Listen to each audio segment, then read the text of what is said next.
Hey, what's going on, you guys? I thought it would be a good night for an Ask Me Anything type chat. I haven't been on the YouTubes for a little while. We had this awesome trek this last weekend up into the Sierras, and that was absolutely fantastic. Hey, Ryan, how's it going? Thanks for joining us tonight.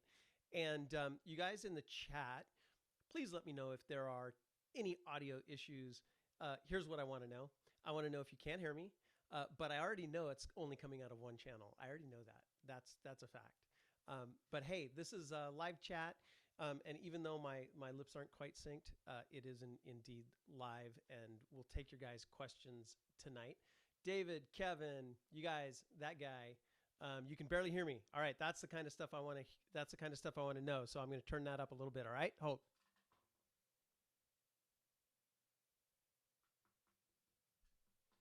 That should be a little bit better.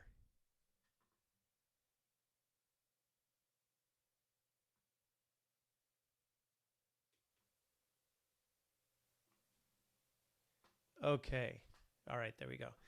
Um, hey, from Australia. Thanks for checking in. Hey, if you guys could do me a favor, when you guys have questions, and this is your Q&A. So when you have questions, if you could put, all in brackets question, so it kind of flags our attention. That way, Corey's sitting right next to me.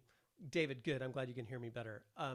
That way, it'll pull it out from all of the other dialogue that you guys are talking. You guys talk to each other, but if you have a question, just put it in all caps, question, and then that'll flag it. Not that we have to be pro about this, like we're going to be on here for 2 hours. We're just giving a quick update. But if you guys have questions, please throw them out there. I'm glad to talk about anything regarding overlanding, adventure travel, overland bound specifically, our members, things that are going on, whatever may come up. Hey, Mason, how's it going? So tomorrow's video for the YouTubes, the edited together, not the live video, but tomorrow's video is going to be a quick video on being prepared. We say adventure is necessary, of course. Hey, Barry, what's going on, man? We say adventure is necessary, of course, but along with that, we all have an obligation to be prepared. So that's what tomorrow's video is on. And I'm going to say in advance, it is not a like survival video or all the things you need. It's some things for you guys to keep in mind so that when you do go off grid and adventure out, you are prepared. Let's see. We've got a question, Kyle. Thanks for asking it in that way, all in caps. That really helps us out. So I've got a couple of questions, and I'll get right into that after I conclude the little be prepared spiel here. Adventure is necessary. We all need it in our life, but then along with it, we need to be prepared. And you guys, as awesome community members, and depending on your level of experience, you can help us out with that message to make sure that people are prepared and they know what it is that they may need when they venture off the grid. We're in a whole different league. As soon as you say adventure travel, off-grid travel, then you're in a whole different category of travelers that break things quite frequently. And this last weekend was no exception. So we do need to keep various things in mind. So we'll touch on that tomorrow night. Okay.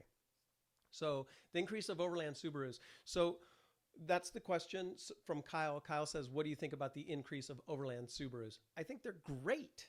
I think they're awesome. The thing you have to keep in mind is that we say it doesn't matter what you drive, and it does not for all kinds of adventures. However, along with that, it does matter where you drive it. So if you are overlanding in a Subaru, that's awesome. Keep your vehicle capabilities in mind, and that way you don't get yourself in a situation you don't want to be in. I've rescued a few Subarus, and usually it came down to, honestly, torque and ground clearance.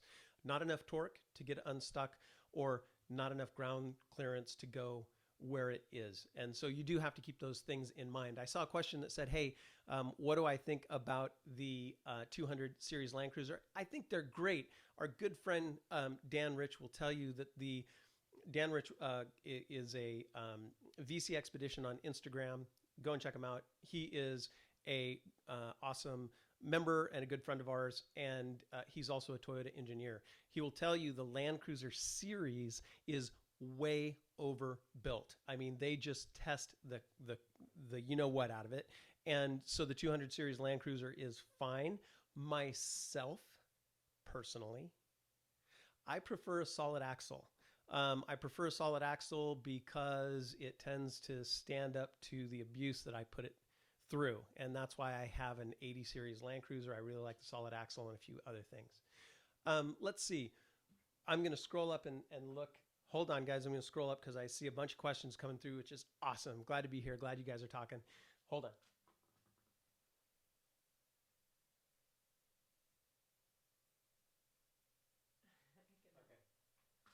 Okay.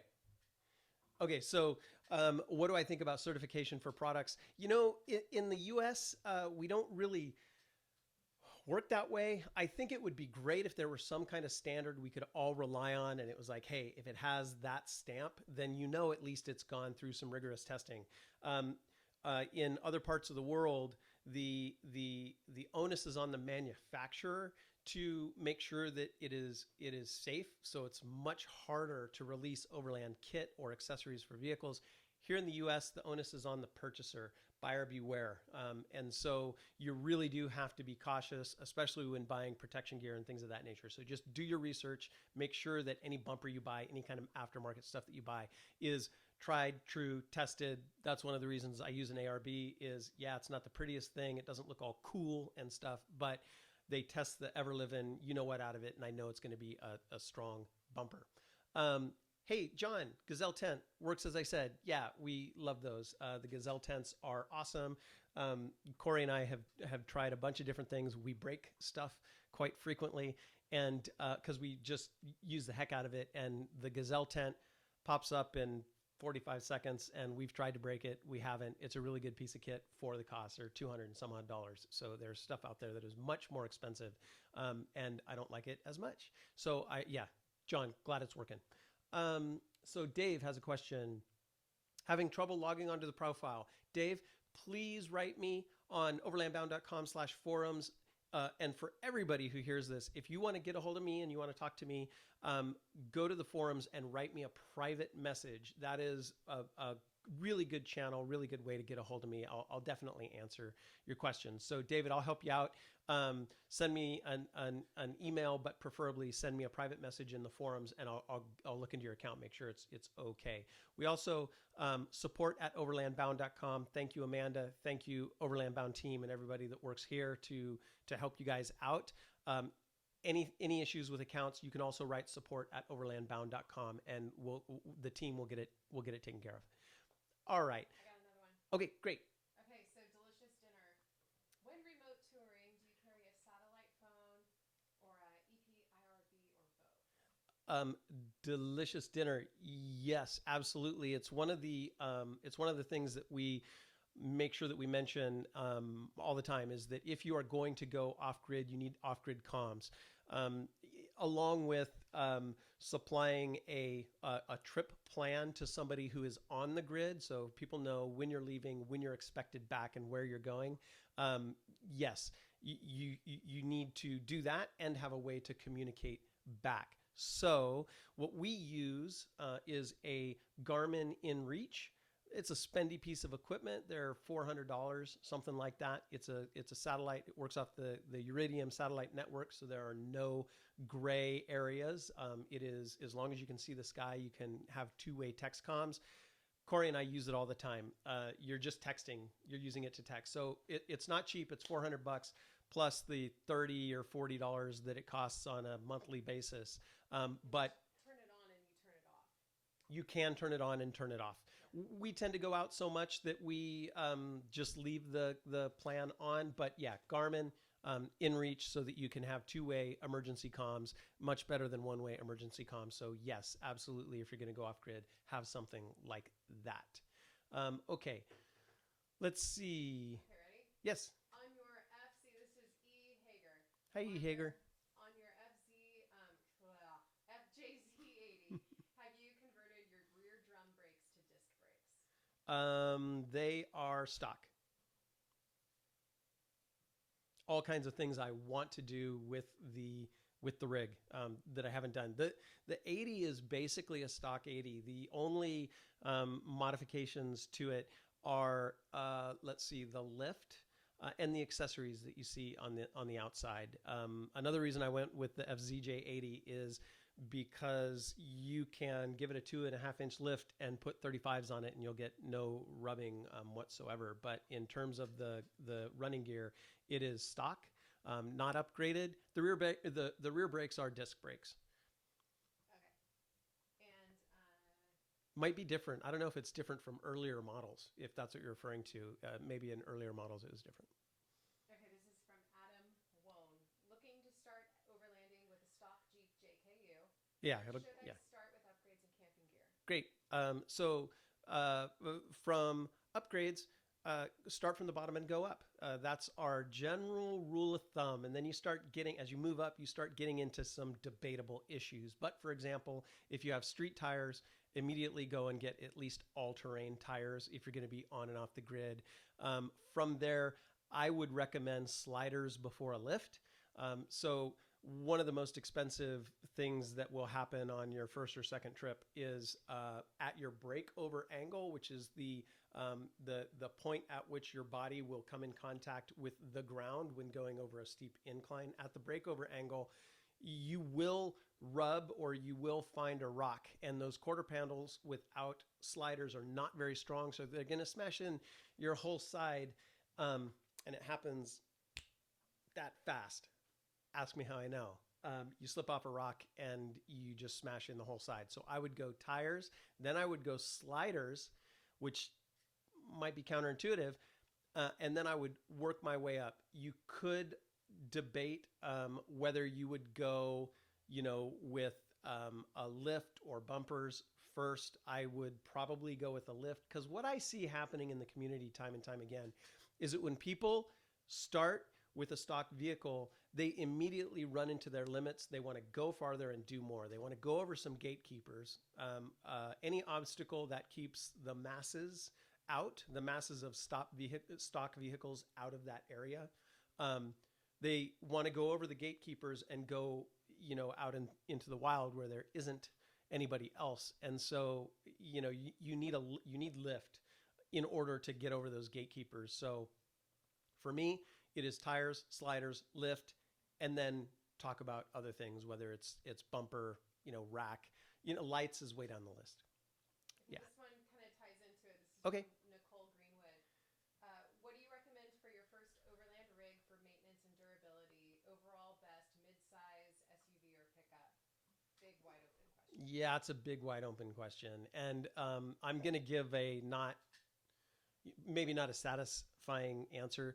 The question again, in case it wasn't heard, is pickup, SUV, midsize. What kind of vehicle is the best to start overlanding with? And it really depends on you and what you're going to do with it. So spend some time. Go to our Instagram account and scroll through and see all the adventures. And if you see something that's like, I want to do that, then start researching what vehicle is required to get there safely. Some people are going to be in sandy environments. All they want to do is go down in Baja. And so you're going to want rear lockers. You're going to want something that can keep the speed up. You're going to want a whole subset. Then all of a sudden, those lights that just look fancy in California and are hardly ever used, those lights that cast a long beam are really important down there in Baja. So it depends. If you want to go into the Sierras here, then you may not want to get a Ford Raptor because they're super wide and the trails out there are not. So then you would go to something with a shorter wheelbase. The wheelbase on the FJ80 is probably like the limit in terms of length that you want to have if you are going to go into the rocky trails in the Sierras. And then you're going to want lift. So here in the Sierras, Jeeps are a fantastic platform. Toyota Tacoma, it's arguable. They do well, but they got a long wheelbase, and so that can be a limitation. So really find out what you want to do. Here's an example of a consideration. Um, when I was getting the FJ80, I needed 3 rows. And at the time, I was hauling around my kids and their friends and Corey, and we all as a family needed to have that flexibility. So we needed something with 3 rows. If you're a couple or you're by yourself, you don't need to do that. Bob Brand. You just roll by yourself and your dog and you're good. So that's the thing. Toyotas are great, super reliable. Jeeps are great, super capable off the factory. So any of the newer vehicles are very capable, but just do a little bit of research depending on what you want to do. Ready for the next one? I'm ready. Okay, this one's intense. Okay. It's from Mach Ones. Do you think overlanding has become more of a commercial and or cash cow versus its core values of adventure and exploring? I love this question. Overlanding is not for a select few, and I don't think that's what you're saying. I don't think that. I don't read that into your question. I think it's a very good question, but I'll try not to turn this into a 45-minute answer.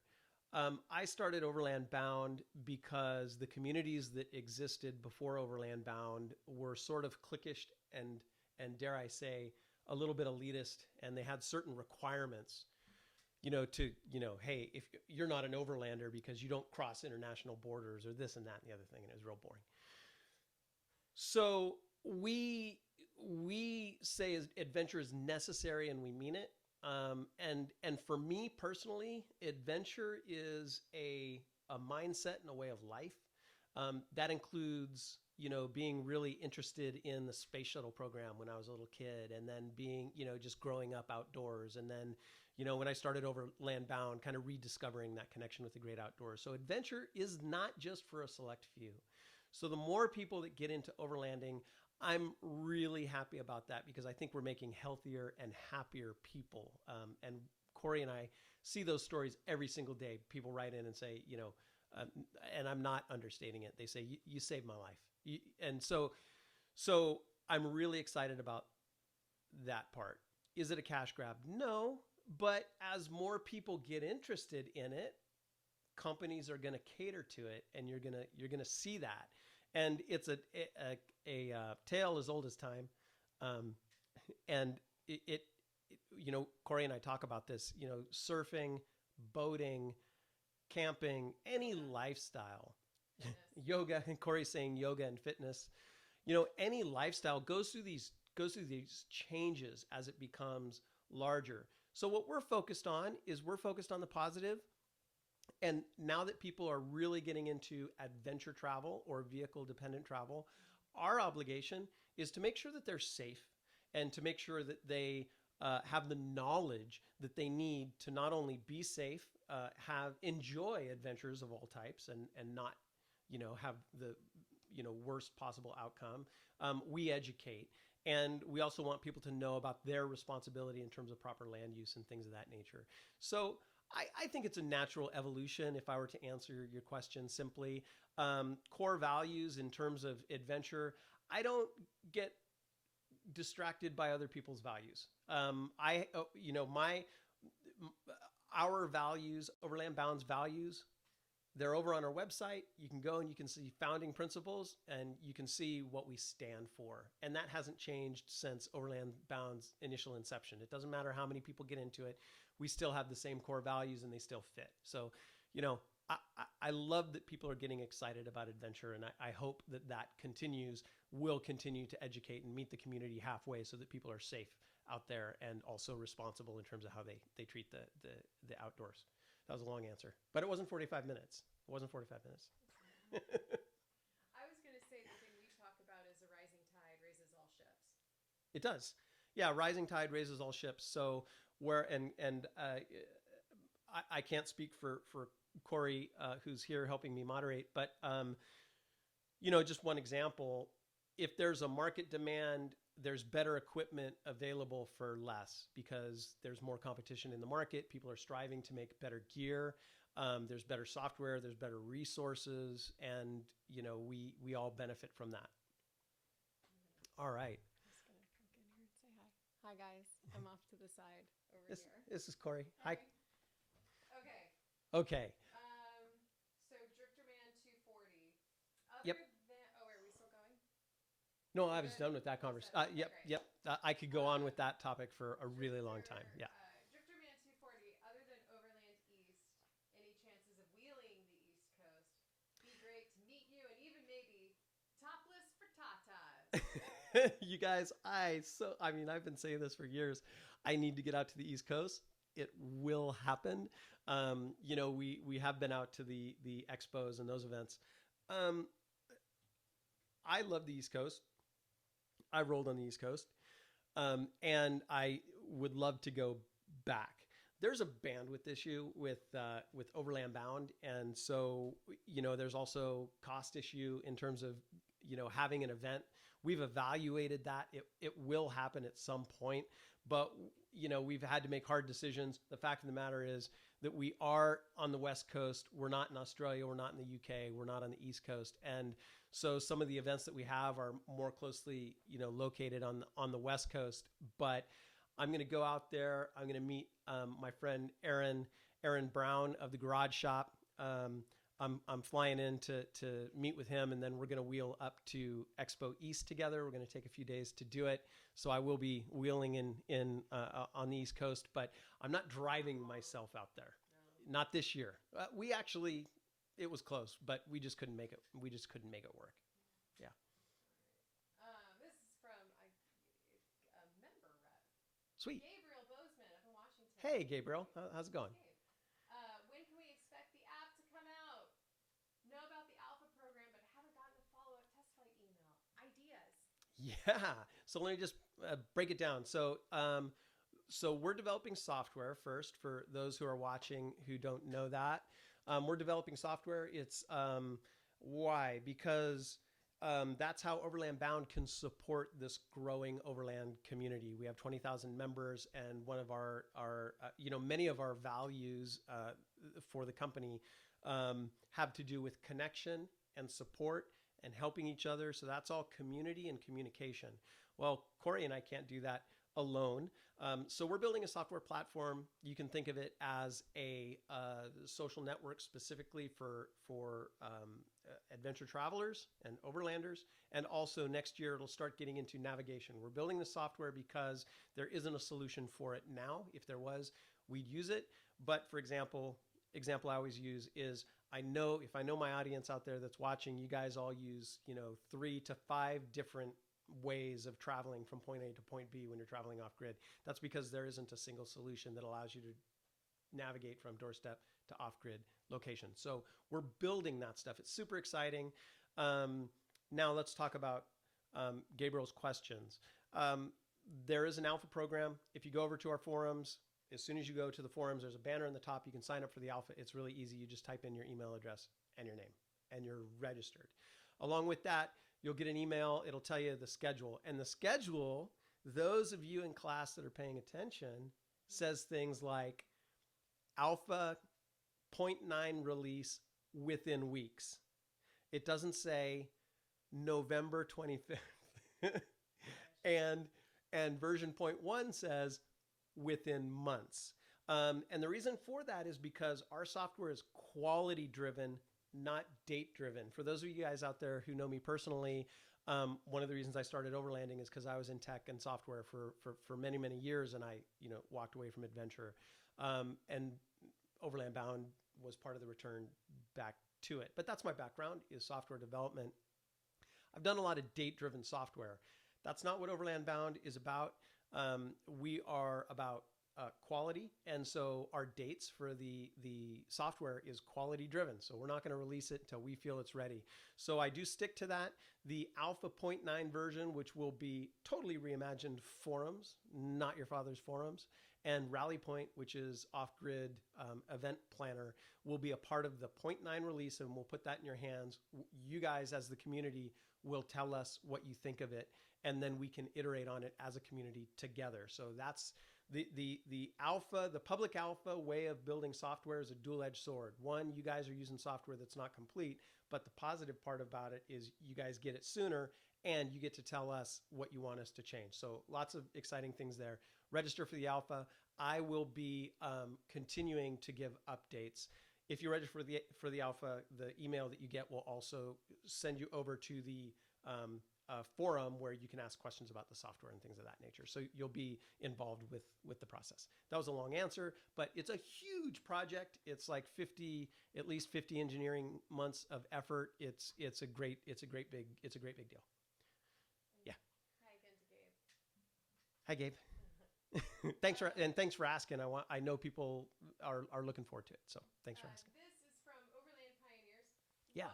What level of drone education do you think people should have before flying while overlanding? I have answers. I have words for this too. My answer is get certified and know when you can and cannot use it and heed those warnings. And also just be super considerate of people who are out there that just want to enjoy nature, and drones are not quiet or silent. So just be, very respectful as always on the trail. Yeah, I was going to say this. I'm going to jump on the camera. Yeah. This is something we've talked a lot about. Do your research. Do every search possible for the land you're about to go into. Is it BLM? Is it National Park? Is it Forest Service? Is it a nature preserve? For national parks and nature preserves, no. Yeah. It's a no. And it's funny.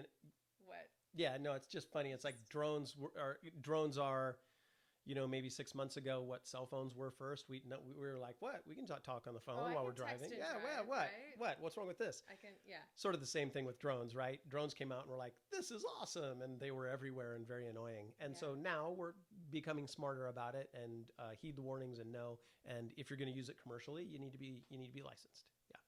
I think that's it. Okay. We always do the. Hey, shout out from Mexico. What's going on, man? We always do the drone stupid check every time. Yeah, we do. So. We do. Let's see. I saw a comment about overland gear becoming more expensive because it's become trendy. I don't have much to say about that, but it's probably true, right? Supply and demand. Hey, Mike, what's going on? Mike, you ready to go? You ready to go to Expo East, Mike? Yeah. Hey, have we All right. ever heard Bigfoot? Yes. We were in the woods? Yes. Oh, tell that story. Well, No, don't tell that story. Don't go. it's too long.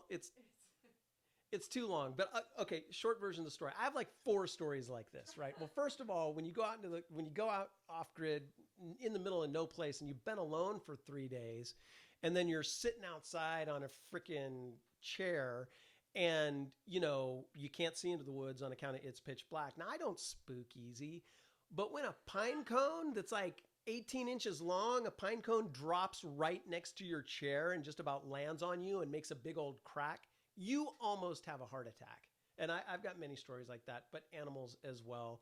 Corey and I have stories where we didn't know it was outside the tent and all kinds of. One time, I couldn't see into the woods, and I was sitting by the campfire, and the 80 was open, and I swear it sounded like somebody grabbed a redwood tree and threw it through the forest. And I was out in the middle of no place. I have no idea what that was. But the next thing I remember, and I don't remember how I got there, I was in the back of the 80 with the tailgate open and my ears were ringing. And after about a minute and a half, my chest started hurting. It was very strange. And I realized I hadn't been breathing for a minute and a half. So yes, the answer is heard all kinds of crazy stuff out there. Okay. All right. So we have another question here. Another question, and then we'll roll up. We've talked about Expo East. We'll be there. I hope you guys are there. Come on by. A68. Booth A68. We will have a great big shout out to my good friend, Aaron Brown. Go and check out the garage shop and his awesome Expedition FJ40. I'm going to be wheeling with him, and his FJ40 is going to be in the Overland bound booth, and we will also be joined. By Epic Family Road Trip, and they will join us. They were with us for Expo West. They're going to join us for Expo East. So come on by and say hi. I love to talk to the community and meet our members.